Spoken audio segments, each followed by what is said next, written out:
It's not looking good for Donald right now. His health continues to rapidly deteriorate. His cognitive abilities, his motor functions, his physical appearance, it's all unraveling. At the same time, he's also getting crushed by his cover-up of the Epstein files. And there's an important connection there as well, because when you read the Epstein files, you had some of Donald Trump's closest aides speaking to Jeffrey Epstein, like Steve Bannon, basically working with Epstein on a plan to try to get Mike Pence to resign, move in Mike Pompeo, invoke the 25th Amendment against Donald Trump, move in Pompeo to become the president. And it seemed that some of Donald Trump's closest advisors during his first term were saying that he had dementia and the 25th Amendment needed to be invoked during Donald Trump's first term. We'll go through that. Even Newsmax did a special today where they were attacking Bannon and saying, wait a minute, Bannon was behind all of the rumors internally that the 25th Amendment needed to be invoked. And that was Bannon and Epstein talking about that. You know, also you have Donald Trump talking about how the Potomac River smells like poop and that there's all this sewage in it. And he keeps blaming Maryland and says basically it's feces coming from Maryland and that that's why it stinks in Washington, D.C. right now. And he's like, it's the pipes. It's Governor Moore and his pipes in Maryland. And it's like, do you even know where the Potomac is? Like, do you know that it's in D.C. and it's under the control of the federal government? You have Governor Wes Moore, who's like, these are like deeply unserious people. You don't know where the Potomac is. You don't know where your own water is. It's under federal control.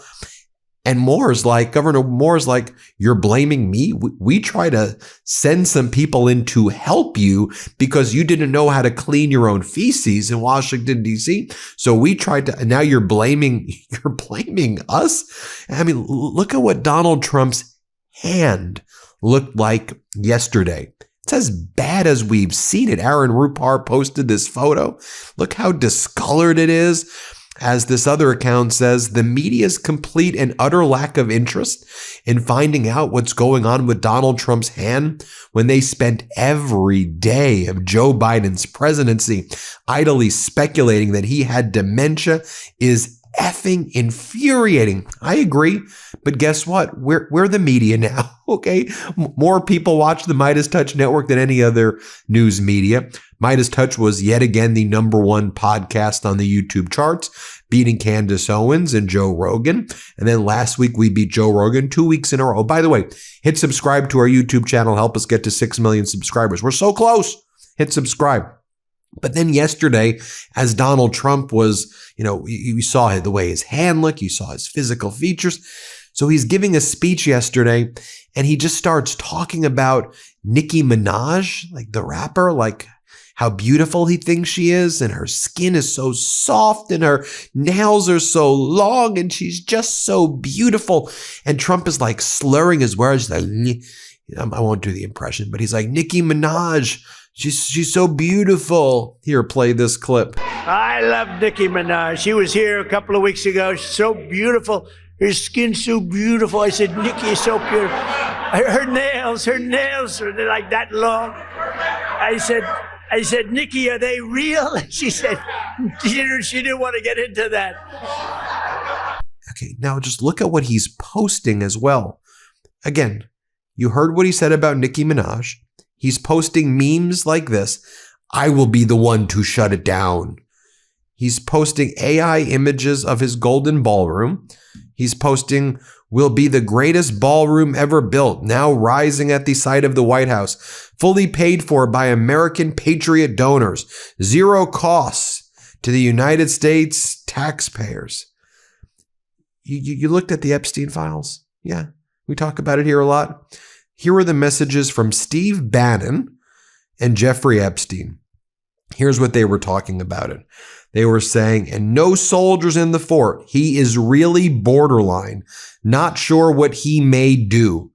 They're referring to Donald Trump being borderline, dementia. They go on to say, going to blow him up right out of the box. White House has zero plan to punch back. Ford Apache with no cavalry en route. Spoke to my Dems this weekend. Boy, our emotions running high. No, it does not stand for F&B blow. F&B director. I'm back in the F&B biz only. We are either 2019 or it will surely own us. Hell of a year. You have Marjorie Taylor Greene, who's out there saying, Steve Bannon went to jail for Trump, but back on January 1st, 2019, he was texting Epstein about the 25th Amendment. Also, there is no excuse for having such a friendly relationship with Epstein.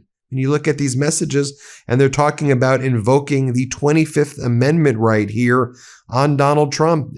You have Mike Flynn saying the White House, or at least the DOJ, needs to come out and say what they plan on doing. I remember all the 25th Amendment talk in the first term. It was really ugly. And if Bannon and Epstein were behind it, Bannon needs to be brought in for questioning. This is what they were saying on Newsmax. You had Higbee talking about Bannon and talking about the plan between Bannon and Mike Pompeo to replace Pence and invoke the 25th Amendment.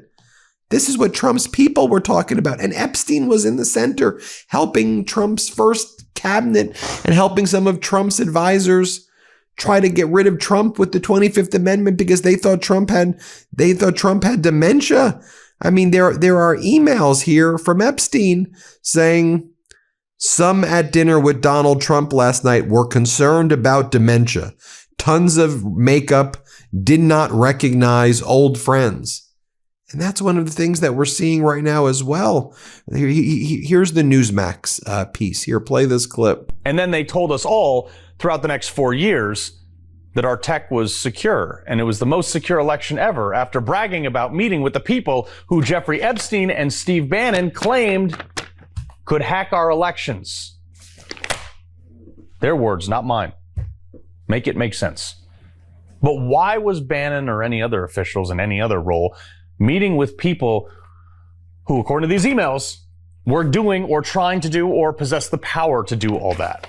Let's look at some of the other stuff from these files too that even goes crazier than this stuff with Bannon. Why was he talking about replacing Trump, swapping Pompeo as the VP with Mike Pence, and then using the 25th Amendment to make Pompeo the president? These are text messages with what is assumed to be Epstein, confirmed to be with Bannon. Quote, I like the idea of Pence stepping down in favor of Pompeo, so when it happens, he becomes president. That's from allegedly Epstein. And I'm thinking, it? What do you mean by it? Bannon responding, that is his name, has this been shopped? Epstein replies, Rudy did lay out impeachment, Pelosi vote, and don't go after Ivanka. Bannon says, great. Great. Impeaching Trump? Well, I mean, we now know Pompeo was not a product of MAGA doctrine and was heavily critical of Trump once he left his first term, showing his true colors, and Bannon wanted him to become president?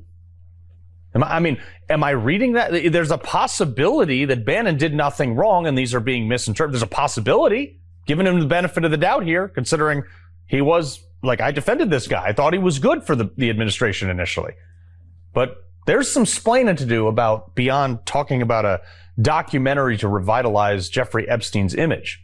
You guys know I'm all about clean living and making smarter choices at home, especially this time of year when I'm thinking about habits I want to stick with long term. And one thing I've been paying more attention to lately is reducing waste in everyday routines. I've made the switch to Blue Land across all the cleaning products in my home, especially at the start of the year when I'm rethinking routines and trying to build more sustainable habits at home. Certified by Cradle to Cradle, Blue Land products meet the highest standard of clean. They're effective, yet gentle on people and the planet. From cleaning sprays and toilet bowl cleaner to dishwasher and laundry detergent tablets, Blue Land's 100% microplastic-free, EPA Safer Choice certified formulas are safe to use around my pet. I love not having to choose between the safe option and what actually gets my house clean. Blue Land is on a mission to make it easy for everyone to make sustainable choices. Their products are independently tested to perform alongside major brands, and the formulas are free from dyes, parabens, and harsh chemicals. Blue Land is also a certified B Corp and certified cruelty-free by Leaping Bunny. I've been especially impressed with their dishwasher tablets. They take baked on, burnt on messes without needing a rinse aid, and I've replaced all the hand soaps in my house with Blueland. Blueland has a special offer for our listeners. Right now, get 15% off your first order by going to blueland.com/Meidas. You won't want to miss this. Blueland.com/Meidas for 15% off. That's blueland.com/Meidas to get 15% off. MEIDAS. Also, during Donald Trump's press conference yesterday, he kept on talking about Mike Tyson and saying that Mike Tyson loves him. Here, play this clip. You talk about a piece of work, but he could fight, couldn't he, huh? Mike Tyson, boy, I tell you, Mike has been loyal to me. Whenever they come out, they say, Trump's a racist. You know, it's like a statement. Trump's a racist. Mike Tyson goes, he's not a racist. He's my friend. He's been there from the beginning, good times and bad. But Mike Tyson's a great guy, and he was so loyal, always been loyal.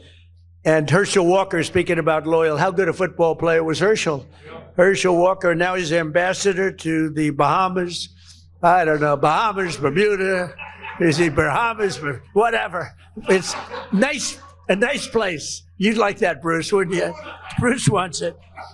And a guy that became really, he liked Trump, Jim Brown. He was tough. He'd come in, he was very silent. He was silent but deadly. He'd come in and he'd look at people, and if he didn't like them, he'd just look at me and he'd go, no good. He wanted to rip their heart out. I would say there can't be a greater football player than Jim Brown. By the way, Lawrence Taylor, great friend. The great Lawrence Taylor, the greatest defensive player probably in the history of football. He's a great friend of mine. And, but I'm longer off the tee than him. You know why? Because I take the club back further. He takes the club back this far, and he hits it 200 yards. When you can do that, you're strong. He is a great guy, I'll tell you that. Here's how Governor Wes Moore referred to when Donald Trump keeps talking about the Potomac smelling and there being all this sewage and the scent. Governor Moore's like, this guy's like just deeply unserious. Here, play this clip. This is not a serious team that we're working with. We're talking about a DC pipe on federal land, right? The area that we're talking about, that has been under federal control for the past century. And so any indication or any insinuation that somehow this is a Maryland issue or a Virginia issue is ridiculous. This is a DC pipe on federal land. The only difference is the reason that I ordered our team to be able to support Washington, D.C. in their effort on the cleanup was, one, I did not want contagion that would impact the people of Maryland. And second, I believe in actually helping our neighbors. And when our neighbors needed help, I instructed our team to assist them and help them. And this is in January, we started this process that for now the past week, there is no overflow that is taking place from that jurisdiction. And now the White House wants to get involved, even though we were doing their job for the past month. And so if the president wants me to ask nicely, here's my nice ask to the president. Mr. President, please do your job. And I want you to think now also about how foreign leaders are viewing Donald Trump and this regime and how weak they're viewing him. Just think about this. We know undisputed, right? Steve Bannon, behind the scenes, is apparently talking to Epstein about potentially invoking the 25th Amendment. He's saying all these horrible things about Donald Trump, right? And so when Donald Trump learns about this from the Epstein files, what does Donald Trump do? Does he seek retribution against Bannon? No, quite the contrary. Donald Trump makes posts about Steve Bannon, praising Bannon and saying that Bannon and Peter Navarro were being treated so unfairly. So Trump praises Bannon, then Trump has Jeanine Pirro from his DOJ dismiss criminal charges against Bannon when Bannon was convicted of contempt of Congress. So Bannon gets a reward because Trump is afraid that Bannon has the dirt on Trump. Now, if you're Xi Jinping or Putin or Delcy Rodriguez or you name the world leader, and you're watching Trump's behavior with Bannon, or you're watching Trump's behavior with Ghislaine Maxwell, right? Ghislaine gets rewarded. She gets moved to Club Fed. She gets VIP treatment in Camp Bryant, Texas. Bannon gets all of these rewards for basically, in my opinion, shaking Trump down. So how do you think other countries are reacting to that, right? You have Xi Jinping saying, well, Donald, I'm not going to meet with you in April unless you agree not to give any more arms to Taiwan. If you want to meet me in China, the way Carney and Starmer and all these other world leaders and Macron and other world leaders have met me, then you got to not give arms to Taiwan. And now a major U.S. arms sales package for Taiwan is in limbo because Xi Jinping knows the levers. By the way, right now in Iran, I don't know if you know this, right? Trump's threatening war in Iran. He sent 2 aircraft carriers there. We have like dozens of ships. Like there's a massive buildup right now. Did you know that China and Russia are doing military drills with Iran in the Strait of Hormuz right now? To show force, right? Like, do you know that's going on right now there? They sense weakness in Donald Trump is what they sense. Did you know Delcy Rodriguez, who's now the leader of Venezuela, the authoritarian, she was the right hand of Maduro? Here's what Hermenia Rodriguez-Paleo writes. The Delcy Rodriguez dictatorship, quote, freed journalist Rory Barker and then charged him with 5 new fake crimes the next day.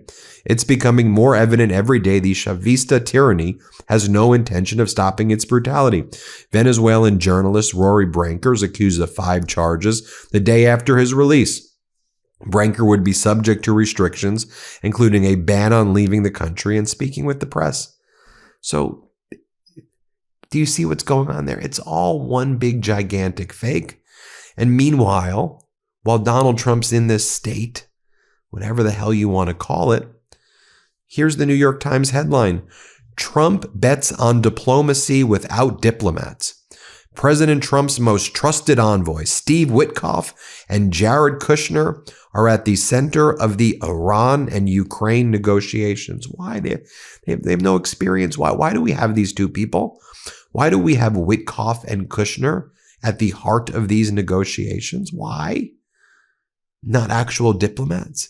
Like, do you know how pathetic this all looks? How weak this all looks? He's talking about Nicki Minaj's nails.